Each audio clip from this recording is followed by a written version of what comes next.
mana nak buang data pelanggan yang ada duplicate dekat dalam Google Sheets? Katakanlah anda nak buat promo email blast hujung bulan.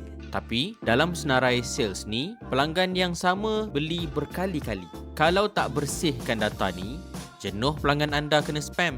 Jangan padam satu-satu. Type je dan gunakan formula unik ni. Jom kita buat.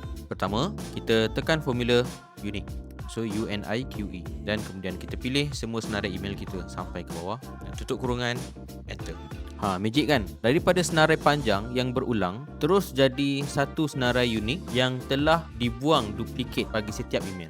Google Sheets terus tapis dan keluarkan satu senarai email yang bersih tanpa sebarang ulangan. Terus boleh buat marketing. Jangan bazir masa berjam-jam untuk bersihkan data secara manual. Nak belajar lebih banyak trik data cleaning dan automasi untuk mudahkan pengurusan kerja data anda, daftar kelas Waza Digital Camp dan klik link di bio sekarang.